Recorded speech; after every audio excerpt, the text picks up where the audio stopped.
백낙청 TV에 오신 시청자 여러분 반갑습니다. 그리고 감사합니다. 오늘은 지난번에 이어서 저의 두 번째 저서인데요. 오랫동안 절판되었다가 새로 내면서 별도 단행본을 내질 않고 민족문학과 세계문학 1 개정판하고 이렇게 합쳐서 합본을 냈어요. 그게 인간 해방의 논리를 찾아서라는 평론집인데 대단한 저서는 아니지만은 또 저나름으로 그 애착을 갖고 있기도 한데 너무 묻혀버린 것 같아서 한 두 번 그걸 가지고 우리가 대화를 공부기를 기획을 했습니다. 첫 번째 경우는 보현 TV 하시는 이보현 작가님이 맡았는데 창비에서 또 저를 포함해서 좌담해가지고 개벽사상과 종교 공부라는 책을 냈잖아요. 그리고 거기에 대한 후속 대화들이 있었는데 이보현 선생은 그 처음부터 쭉 지켜보고 관여한 분이 돼서 그 책하고 이번에 읽으신 인간해방과 민족문화운동 그걸 주로 연결하면서 우리가 대화를 했어요. 그런데 그러다 보니까 이제 다른 내용은 별로 다루지를 못했는데 오늘은 창비에서 문학출판 부의 팀장을 맡고 있는 박지영 씨를 모시고 주로 그 책에 실린 문학에 관한 글을 얘기를 하려고 합니다. 박지영 씨, 자기소개를 해주시고요. 네. 이 공부길은 찾아오신 분이 질문이나 토론을 주도하게 돼 있어요. 네. 그러니까 그렇게 좀 진행해 주세요. 네, 알겠습니다. 안녕하세요. 저는 창비 문학출판부에서 문학책을 만들고 있는 편집자 박지영이라고 합니다. 네. 그 백낙청 TV에서 지금까지 여러 번 다루어 주셨던 책인데요. 선생님께서 각각 1985년과 1990년도에 초판을 내셨던 두 책이에요. 개정판을 출간할 때는 부제였던 제목을 본제로 돌렸는데요. 민족문학의 현 단계와 민족문학의 새 단계를 2022년에 개정판으로 출간하기도 했습니다. 네, 그간 방송에서 선생님께서 네, 출간을 했는데 네, 그 실무를 박 팀장이 맡으셨잖아요. 네. 그 얘기도 하셔야지. 네, 제가 선생님 책의 개정판 편집 작업을 실무를 맡아서 하기도 했는데요. 네, 그간 선생님께서 70년대와 80년대 집필하셨던 문학과 관련된 글을 굉장히 심도 있게 다루셨던 터라 제가 오늘 또 어떤 논의를 이어갈 수 있을지 굉장히 긴장을 많이 하고 왔습니다. 네, 저 개인적으로는 문학을 전공하고 또 지금 계속 문학책을 만들어 온 편집자로서 선생님과 오늘 같이 문학에 대해서 논의하고 또 공부를 청할 수 있게 되어서 정말 감사하고 지금 굉장히 긴장을 많이 했는데요. 원래 네. 대학에서도 국문학을 전공하신 거예요? 네, 문예창작학을 전공했어요. 문예창작. 네. 창작도 하셨겠네 그럼? 네, 소설을 썼습니다. 아, 예. 선생님, 제가 얼마 전에 파주 창비에 회의가 있어서 아침에 택시를 탔는데요. 그 이제 내비게이션에 창비 주소가 있는 거를 보시더니 기사님이 백낙천 선생님은 건강하게 잘 계신가요? 라고 얘기를 하시는 거예요. 그래서 제가 허리를 바로 고추 세우고 예, 건강하게 잘 계십니다. 라고 말씀드렸더니 기사님께서 백낙천 TV 구독자라고 얘기를 하시더라고요. 네. 그 기사님하고 그 유튜브 얘기를 나누면서 제가 창비까지 왔는데요. 기사님께서 선생님 유튜브 시작하시길 정말 잘하셨다고 하시면서 저에게 감상을 얘기해 주셨어요. 근데 저도 곧 출연한다고 자랑을 하고 왔습니다. 아, 예. 그래서 네, 저 초보자여서 많이 떨고 있는데 베테랑이신 선생님께서 잘 이끌어 주시리라 생각하고 네, 오늘 인간해방의 논리를 찾아서에 실린 문학 관련 글을 중심으로 질문 드리되 연결해서 읽을 수 있는 민족문학과 세계문학 1권 또 제가 편집 실무를 담당했던 민족문학의 현 단계에 실린 글도 두루 같이 질문 드리도록 하겠습니다. 인간해방의 논리를 찾아서의 문을 여는 두 글인데요. 문학이란 무엇인가와 문학작품을 어떻게 읽을 것인가 저 이 두 글을 참 재미있게 읽었습니다. 첫 번째 글에는 선생님께서 1973년에 한국방송통신학교 일반교양 강의로 방송된 글을 풀어서 써주셨다는 주석이 달려 있는데요. 그래서 제가 실제로 선생님 강의를 듣는 것처럼 굉장히 생생하게 읽혔어요. 네, 이 글에서 선생님께서도 언급해 주셨지만 저도 대학에 입학해서 처음에 이제 문학이란 무엇인가 이런 책부터 읽기 시작했는데 뭐 문학은 언어로 된 예술이라거니 뭐 또는 넓게 잡아서 글로 된 모든 것을 문학이라고 할 수 있다느니 하는 다소 지루한 정의가 이어질 것만 같은 제목인 터라 솔직히 말씀드리면 별 기대 없이 읽기 시작했는데요. 네. 근데 선생님께서 바로 소박한 마음으로 다시 물어보지 않을 수 없는 물음이고 소위 권위 있다는 논의들은 우리의 소박한 물음과는 동떨어진 이야기로 가득 차 있다. 이렇게 언급해 주신 부분을 읽을 때는 덮개가 잔뜩 쌓인 제 머리와 가슴이 깨끗하게 정화되는 것 같은 기분이 들었습니다.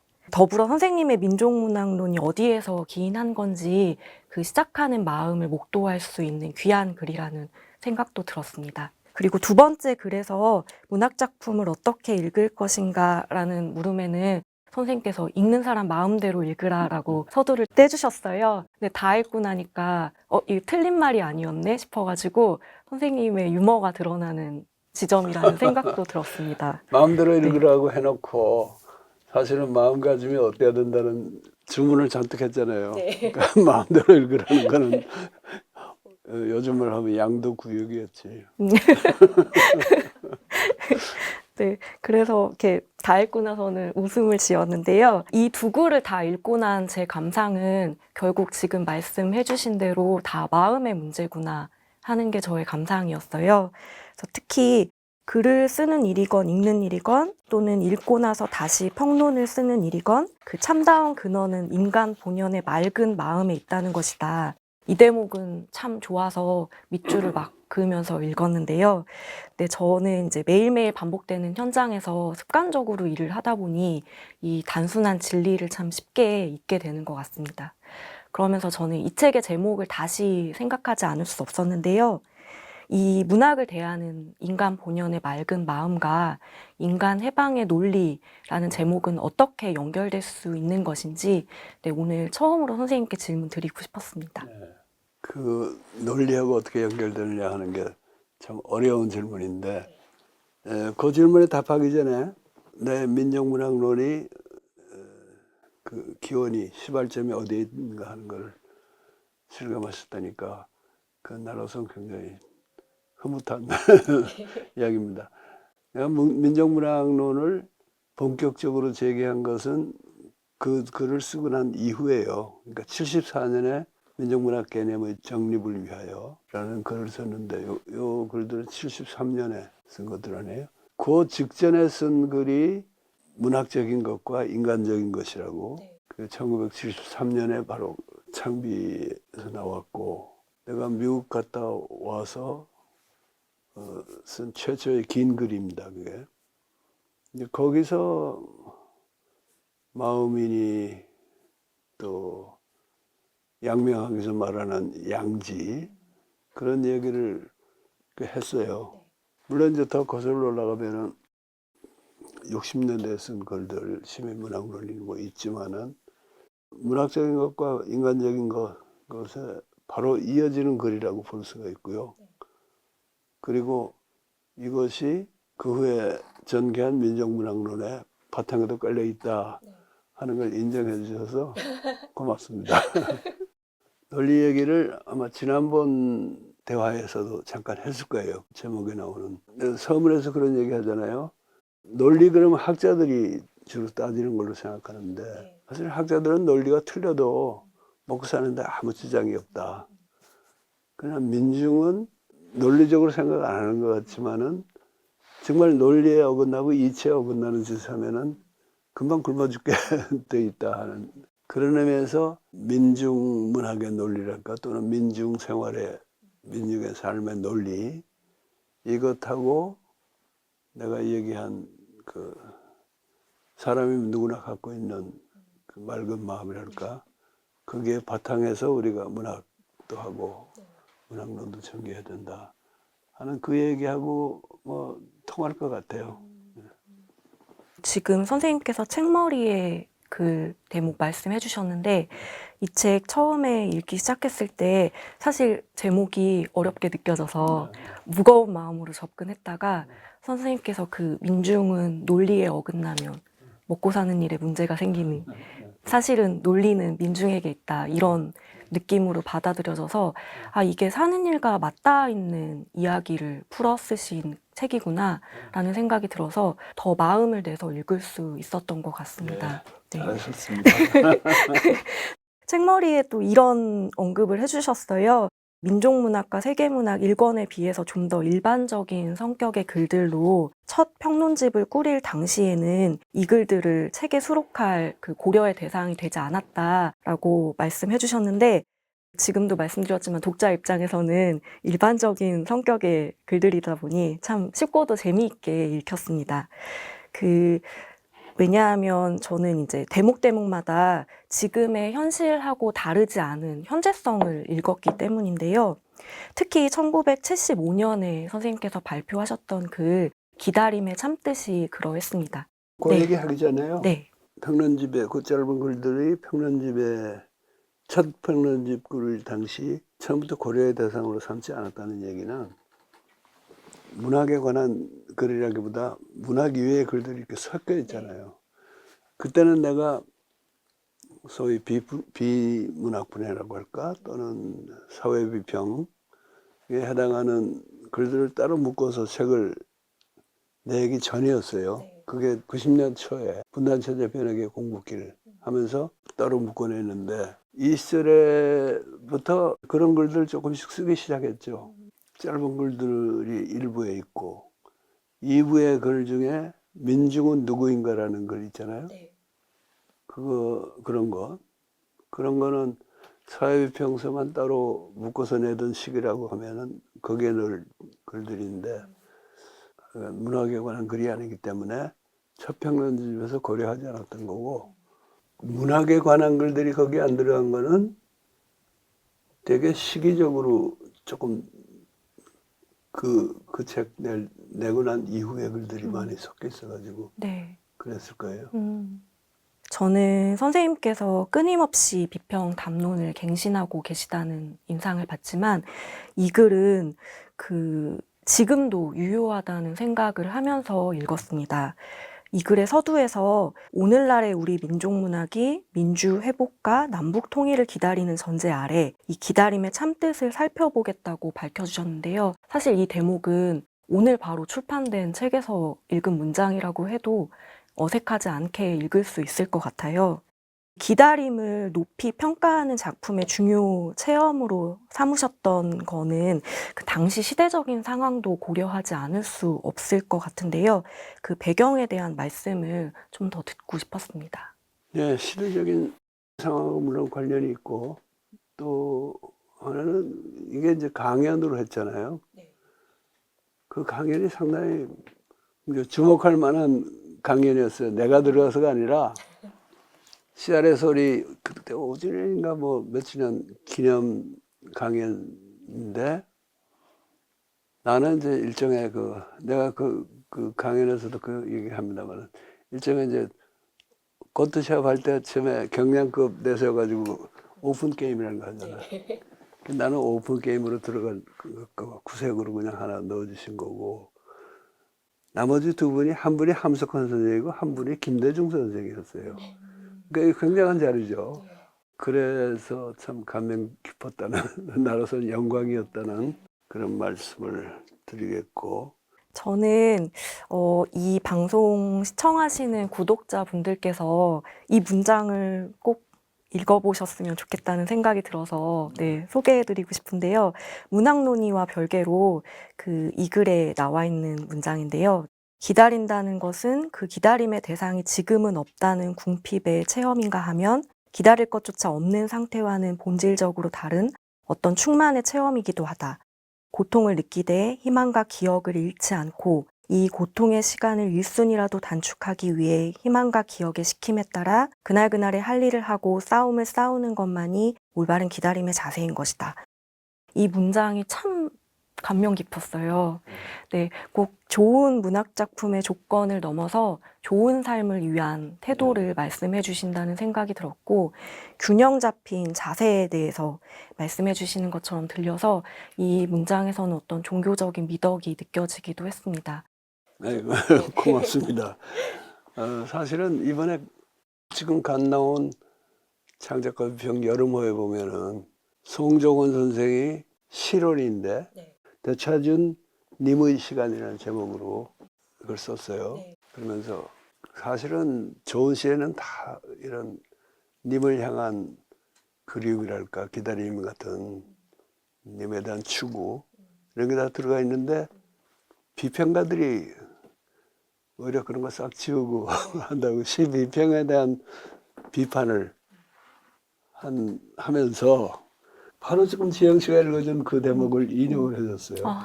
그러니까 역시 현명한 사람들의 생각은 다 일치하는 것 같아. 이렇게 마음을 울리는 좋은 문장은 끊임없이 되살아나는 것 같습니다. 네. 내가 시민문학론에서 만해 한영훈의 시를 얘기하면서 한영훈이 파악한 우리 시대가 님이 침묵하는 시대지만은 그냥 상박하고 황폐한 시대가 아니고 님이 침묵하는데 님이 침묵한다는 그런 의식. 님의 침묵을 해설하면서 내가 그런 얘기 했거든요. 근데 그 후에 가면은 작가들 스스로도 그냥 이 침묵만 좀 괴롭고 개탄스럽지 그것이 님의 침묵이라는 사실을 점점 잊어버렸고 송정원 선생의 진단에 의하면은 우리 시대에도 님을 그리고 님의 침묵을 노래하는 시들이 계속 나오고는 있는데 시 비평 차원에서는 괜히 딴소리 해가지고 어려운 해설을 갖다 붙이고 해가지고 님을 지워버린다 그런 얘기를 한 건데 나는 그 동감했어요. 네. 제가 서두에 선생님 글을 읽고 제 머리와 가슴에 쌓인 덮개가 지워지는 것 같다라는 말씀을 드렸는데, 선생님 지금도 말씀해 주셨지만 평론가들이 지우는 부분이 있다. 네. 선생님 글을 읽고 있으면 정말 처음 시작했던 그 마음을 짚어주시는 것 같은 느낌이 들어서 정말 본연의 맑은 마음으로 돌아가는 것 같은 느낌이 들었습니다. 그리고 선생님께서 이 글에서 우리가 민족문학으로 높이 평가하는 작품에서 기다림의 체험이 중요한 주제를 이루고 있다는 사실이야말로 민족문학의 문학성, 예술성을 입증하는 가장 뚜렷한 증거라고 짚어주셨는데요. 지금 말씀해 주셨던 한용운의 시집 님의 침묵에 대한 이야기를 해주셨고, 또 이상의 시 잠 없는 꿈, 이육사의 시 광야, 김수영의 시 풀을 거론해 주셨어요. 근데 저는 아무래도 현재 실무 현장에서 일하는 편집자다 보니 2020년대의 문학을 떠올릴 수밖에 없었는데요. 그 중에서 특히 황정은의 소설 디디의 우산을 겹쳐 읽게 됐습니다.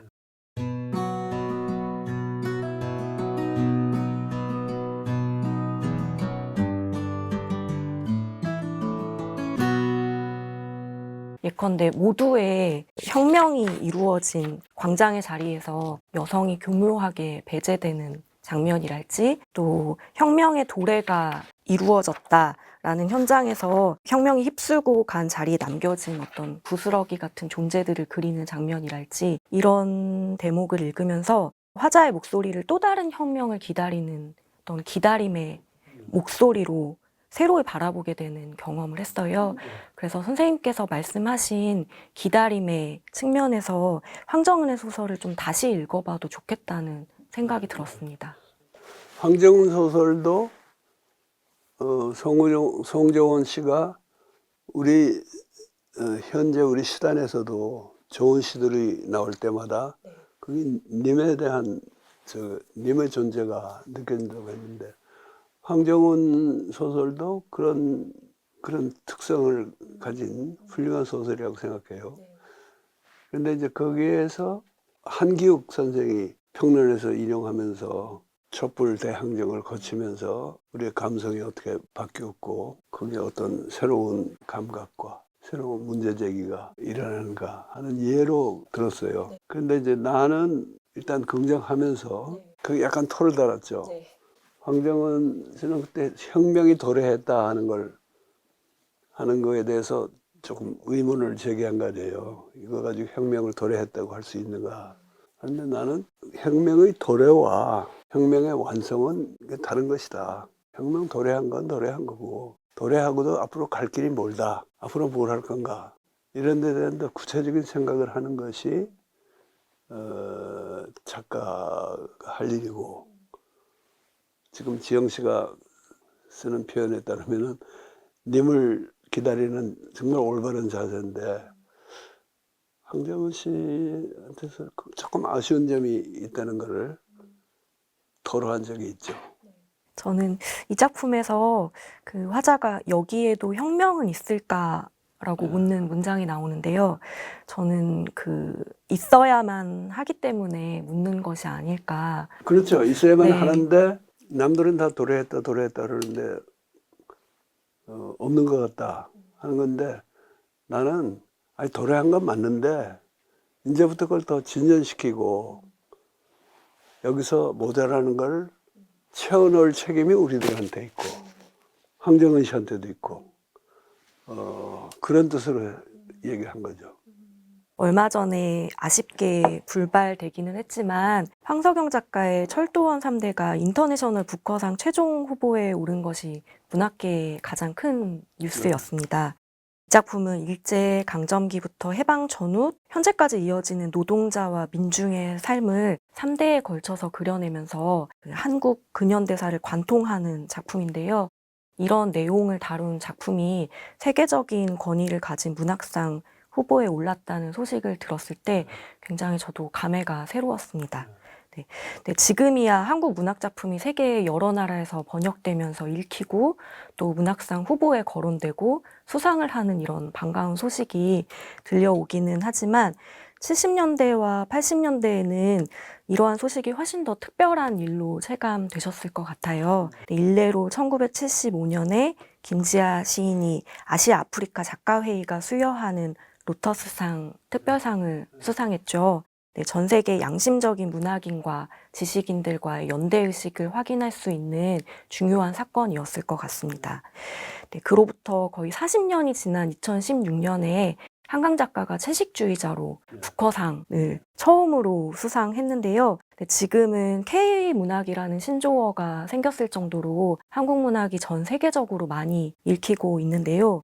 저는 얼마 전에 소년이 온다 출간 10주년을 기념하는 한정판을 작업하기도 했습니다. 실무 작업을 하면서 굉장히 오랜만에 외신 리뷰들을 찾아봤는데 거기에 한국적인 체험으로 세계의 공감을 샀다라는 이야기가 굉장히 인상 깊었어요.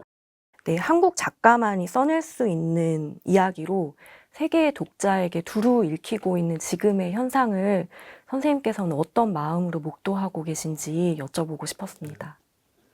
김지아 시인이 로터스 상을 받았을 때는 그 전에 이제 담시들 오적이니 비연이 이런 게 이제 여기저기 잡지에 실렸었고, 창비로서는 그때는 기여한 바가 없어요.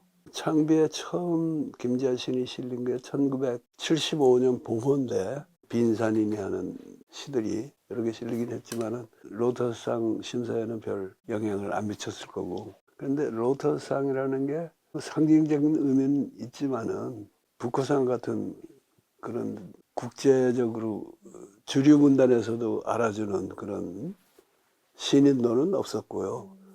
That book is The Vegetarian by Han Kang.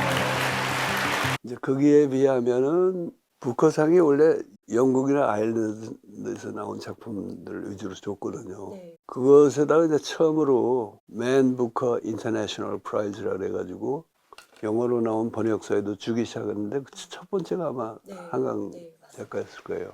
채식주의자라는 작품이었는데 그 작품은 참 훌륭한 작품이고 정말 받을만 했다고 생각이 드는데, 사실은 작품으로 따지면은 한강 작가 자신도 그렇게 생각하고 나도 그렇게 생각하는데 소년이 온다가 더 한 급 위에요. 그 채식주의자보다 한 급 이렇게 급수를 따질 건 아니지만 약간 더 나은 작품이라고 생각하는데, 그것도 같은 번역가 데보라 스미스가 번역을 해서 꽤 인정을 받았죠. 지금 이 영화 지금 그런 평가도 받고. 그래서 채식주의자나 소년이 온다 수준의 작품이면은 외국에서 상을 주든 안 주든 이거는 뭐 완전히 한국 문학이 세계 어디에 내놔도 부끄럽지 않은 수준에 갔다 하고 볼 수 있고, 그 후에 부커 국제상이 소위 롱 리스트라는 게 있고 숏 리스트가 있잖아요. 처음에 예비 후보를 여러 명 올렸다가 나중에 더 압축해서 최종 후보 하는데, 그 최종 후보 올라가기는 참 쉽지가 않았는데 그것만 해도 어려운 일인데, 한강 작가 다음에 정보라 작가의 저주 토끼가 최종 심에 올라갔고, 그 다음에 천명관 작가의 고래가 올라갔었죠. 그리고 이번에 이제 황석영 선생의 철도원 3대가 올라갔는데, 이번에는 받을만 하지 않나 그 생각을 했는데 불발이 됐더군요. 근데 내가 받을만 하다고 생각한 거는 황 선생이 황 작가가 뭐 그동안에 해놓은 업적도 전체적으로 봐서 정부라 씨나 천명관 씨하고는 조금 좀 차원이 다른 업적이고, 또 이 철도원 3대 같은 이런 작품이 다른 데서 정말 나오기 정말 어려워요. 한국의 일제시대 역사도 들어가고 해방 직후의 이야기도 있고 그 외에는 남북의 얘기가 다 어울리는데, 한국 사람 중에서도 황석영 선생처럼 북에도 가보고 그런 사람 아니고 써내기 어려운 작품 아니에요. 어쨌든 뭐 부커상 받지는 못했지만은 최정심에 올라가서 받을만한 그런 작품을 이뤘다고 보고, 부커상은 아니지만 해외에서 인정을 받고 책도 많이 팔린 경우가 아니고, 신경숙 작가. 신경숙 작가는 상업적으로는 엄마를 부탁해가 다 제일 그랬지만 그 후에 나온 외딴방, 또 최근에는 아버지한테 갔었어. 이게 다 번역이 되어 나왔는데, 그런 작품은 또 그것도 뭐 세계적인 수준이고 한국 사람 아니면 못 쓰는 작품이죠. 부커상에서는 시를 지금 안 하는 것 같아요. 안 해서 그렇지. 시도 지금 시는 이제 번역하기가 어렵잖아요. 또 독자도 적고 그렇긴 하지만 지금 한국 문학은 소위 K-pop, 뭐 K 웹툰, K 드라마에 함께 K 리서처를 말할 수 있는 수준까지 온 것 같아요. 요즘 한국어 공부하는 외국인들도 굉장히 많더라고요. 내가 알기로는 한국어 공부에 몰리는 사람들 대부분은 K-팝의 가사를 잘 이해하고 부르기 위해서 하는 사람이 더 많은데, 한국 문학에 대한 수요도 또는 호응도 외국 사람들 간에도 이제 점점 많아지고 있는 것 같아요. 네. 이번에 그 황석영 선생이 영국에 가셨을 때 저희 편집부에서도 네, 한 명이 담당자가 수행 역할을 하러 영국에 갔었는데, 당시에 낭독회랄지 사인회랄지 이런 행사하면 황석영 선생님 줄이 가장 길었다는 얘기를 해주더라고요. 그래서 저는 정말 한국 현대사 관통하는 이야기고 한국인만이 써낼 수 있고 황석영 작가만이 써낼 수 있는 이야기여서 저희도 기대를 많이 했는데 네.